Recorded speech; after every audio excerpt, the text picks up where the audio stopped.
Senator Bato, pagpasok po ng 20th Congress, business as usual, meron ho ba kayong naiisip po na, na batas na gusto nyo pong isulong para po talagang yung inyong pagka-senador po ay mabigyan po talaga ng kalagahan? Well, unang-una, no, since ang forte ko is public order and dangerous drugs, mag-focus po ako. Gusto kong ma-professionalize talaga ang kapulisan natin, yung PNP. And in order to professionalize the PNP, it should be insulated from politics. It should be devoid of politics. So, ang gagawin ko po, I will propose for the amendment of the local government code na kung saan tatanggalin na yung power ng mga local chief executives na pupili ng mga kanila magiging provincial director o magiging city director o magiging chief of police para walang utang na loob, walang political utang na loob yung mga police na umupo at what they have to do is perform their job now. Wala silang pakialam kung sino masagasaan nila na mga politiko. Yun dapat ang magiging police. Ang pagpaupo ng police ay dapat ang mag-decide niyan ay yung Chief PNP, of course through the recommendation of the Placement and Promotion Board ng Camp Crame, para ang gagawin ng deliberation ay through merits. Kung sino yung karapat-dapat talaga, sila yung maupo. Hindi yung through political consideration na porque close ganitong mayor o close ito ni gobyerno, sila lang ang mabigyan ng tsansa na makaupo. So, dapat through merits ang gagawin natin. So, in that way, ma-professionalize natin yung Philippine National Police. Okay. Senator Bato, may pinangako ka sa akin na batas na mukhang nakalimutan mo na eh. Ano yun? Pagdating sa crime investigation, yung pag-autopsy, di ba? Pinangako mo sa akin yun eh. Kamukha ngayon, yun dun sa mga, di ba, yung lumabas sa hearing, sinasabi ni Secretary of Justice Remulla, merong sa autopsiya, sa death certificate, cardiac arrest. Pero may tama ng baril sa ulo. So yung pag-ayos po nung ating forensic investigation, parang dalawa lang yung forensic pathologist natin, isa na dyan si Dr. Raquel Fortun, na magre-retire na. So isa na lang matitira. So parang yung pagsasaayos nun, na yung ano, para mas maayos po yung ating crime investigation, yung forensic evidence po, ng pag-aaral forensic investigation ng ating mga victims of crime. For example, no, yung suspicious deaths, yung mga ang comparison, kasi alam niyo naman ako, Senator Bato, adik ako sa mga ganyan na mga hindi fiction yung true to life na mga show na alam mo kahit na homeless, na nakita na talagang homeless, talagang dinadala talaga sa medical examiner and they will determine ano yung cause of death noon, kung natural o kung may foul play, lahat talaga inotopsiya. Pinangako mo sa akin yun eh. Yes, nagpasa tayo ng batas no na yung modernization ng ating crime, yung ating, ano naman tawag sa kanila yun, yung noon, yung crime lab, Criminal lab? No, crime lab service. Noon, ngayon, meron na silang bagong term,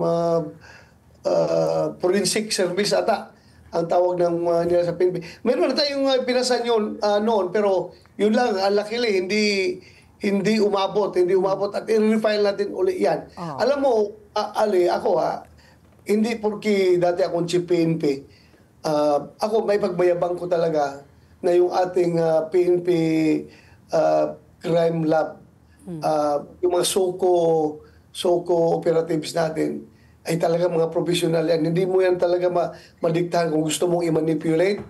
Ay talagang, ako, I've been there. Naging chief PNP ako. Pinag-aralan ko kung pwede natin i-manipulate lalo na yung mga drug test o yung mga forensic sa ballistic sa mga baril para, halimbawa, gusto natin maiwasan na hindi ma-implicate ito, ganito. Talagang yung mga tao niyan, para yung mga doktor na merong oath of, ano yung oath na ginagawa ng mga doktor na talagang... Hippocratic. Ano yan? Hippocratic oath. Hippocratic oath, na talagang they have to remain professional sa kanilang trabaho.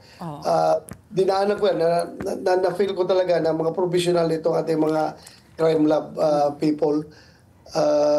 Hindi pwedeng sabihin mo na may baril, tinamaan ng baril sa ulo, tapos Heart attack. sa heart attack. Hindi pwede lang gagawin yan. Pero, Senator Bato, I'm sure na balitaan nyo, di ba? Sunod-sunod po yung mga kidnappings po. Tapos meron pong mga kasabwat, may mga pulis o mga dati po sa army ang nasasangkot po dito. Ano pa pwede po natin gawin? Kasi sa panahon po ni President Duterte, tinaasan na po niya yung sweldo ng mga kapulisan. Ginanda na po yung mga benepisyo. Maski na umaaray po yung mga teachers po na nauna sila, ang mga pulis kaysa sa mga teachers. Ano po ang kalagayan po talaga ng ating kapulisan aside from professionalizing them, tapos nga tinaasan na po yung sweldo, ano pa pwede natin gawin? Kasi kung mayroon tayong nababalita na malalaking mga ganitong mga balita, kidnapping or whatever, kadalasan talaga may nasasangkot po na pulis. Yung mga rogue police po. Paano ba natin tatanggalin yan? Sabi nga nila, iilan lang yan ayaw nga natin lahatin. Pero they're the ones who give the bad image to the policemen who are hardworking and honest.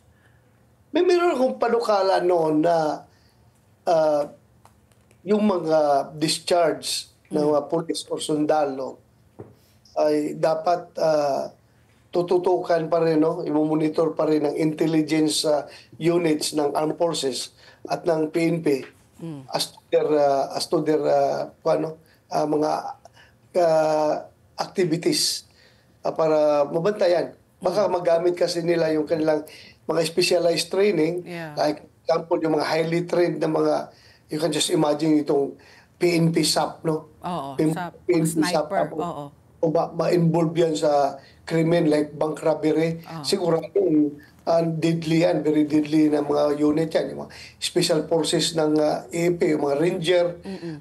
Yan ay nagamit na yung skills nila sa masamang pamaraan. Delikado yan.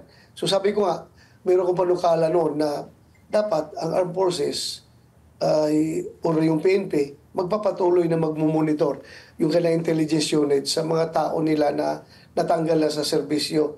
Baka ito ay nagiging rogue na, ay mamonitor nila.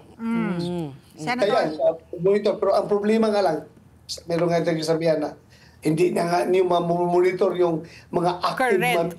Correct. Yung mga inactive pa. Yung mga retired, yung mga dismiss. Mga dismiss na mga police o sundalo. So, it takes the whole community. Hindi lang talaga yung police o yung military ang magtutulungan pagdating sa peace and order. It should be a whole of nation approach. Let's get together.